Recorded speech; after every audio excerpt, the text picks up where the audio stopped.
Yeah, baby. Right.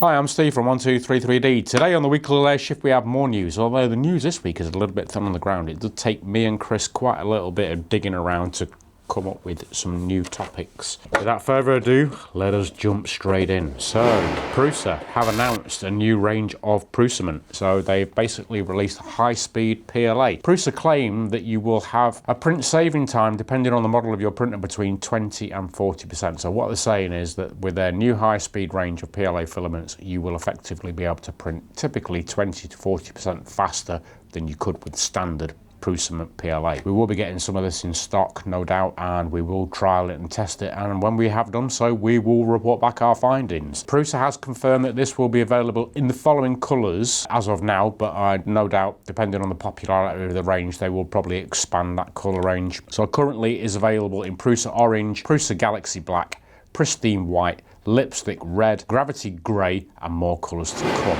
Next up, Chris found an interesting topic on Reddit. Can it play Doom? So a guy has gone away and the very popular 1993 computer game Doom, he has come up with a way that you can now play this on your Core One. From the reading and research that we did, looking at all of the information on GitHub and whatever else, this is very, very clever. Basically, he has made it so that the stepper motors will play the theme tune and the actual internal buzzer for the machine will give you sound effects. Reddit user Niles_N3DP, we will leave a link to his Reddit in the description, has created a bespoke firmware that will run the popular 1993 game Doom on your Core One. The game is fully played using the control knob. Full instructions and files are posted on the GitHub. We will link to that in the description. So if any of you want to go away and try this, please feel free to do so. Just don't blame me if you break your machine.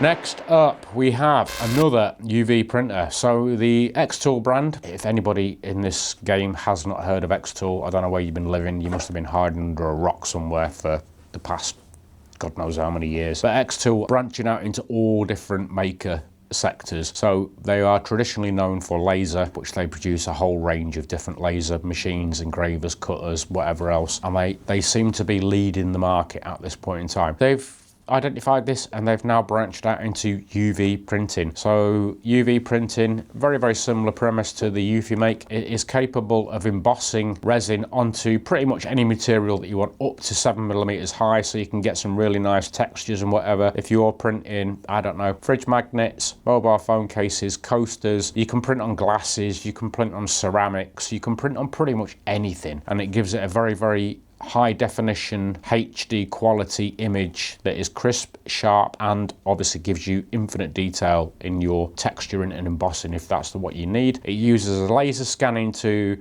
capture the object for perfect scale. This eliminates camera lens distortion that you see on some machines. We have seen this. If you have an overhead camera, you do get a certain extent of distortion through the camera lens. Obviously that's due to the lens and how the lens is actually formed or whatever else. Prime example of this, GoPros have a massive fisheye lens which gives you a huge field of view, but it does obscure the actual original image a little bit. So by using a laser to scan the object, that totally alleviates the distortion, giving you optimal accuracy.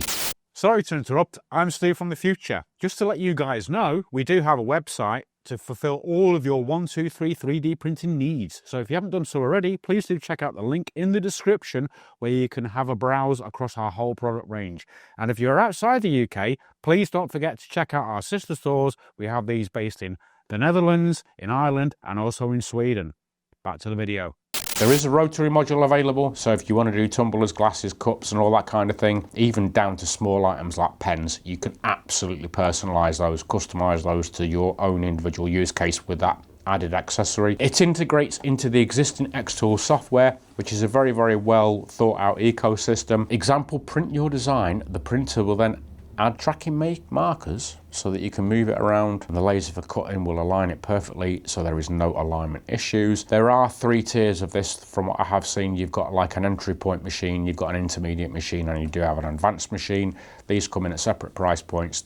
For the base model, you're looking at around £1,339. up to the DTF compatible model, which direct to film, so you can print out UV onto transfer film for clothing. That model is going to be coming in at around £2,349. Shipping starts early August. I did have a chat with one of our Dutch colleagues. Big shout out to Mitchell over in the Netherlands about this very machine yesterday. He has already informed me that they are going to be ordering. He asked my opinion on quantities. I said that we should stock all of them, so we will be getting these in stock and we will list them on the website as soon as they arrive. Next up, new on the website. So we now do have listed on the website, because we did see a gap for this, with the current range of machines that we are selling, it's very, very beneficial to have an industrial grade filament dryer, because for those of you who aren't aware, most commercial grade filament dryers don't reach high enough temperatures and give you adequate control over drying high-end filaments, i.e. peak, ultim, those kind of materials. So we do now have the Prusa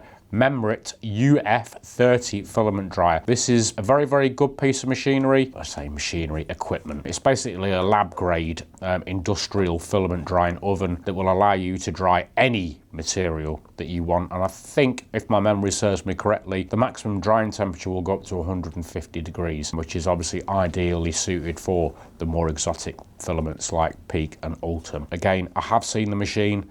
I have had a quick play with it over at Prusa's HQ in Prague. It is very, very good, and it does exactly what you need it to do. You can even control the humidity and all kinds of weird and wonderful things. So we will also leave a link to that in the description if you are in the market for an industrial filament dryer. Unfortunately, ladies and gentlemen, that is the news for this week. That is it from me on this one. I will see you on the next one. And if you haven't done already, please don't forget to like, subscribe and share. And if you've got any questions, or if you know about any new technology that is coming to market, please feel free to share it and we will happily discuss it. That's it from me. Bye bye for now. See you on the next one.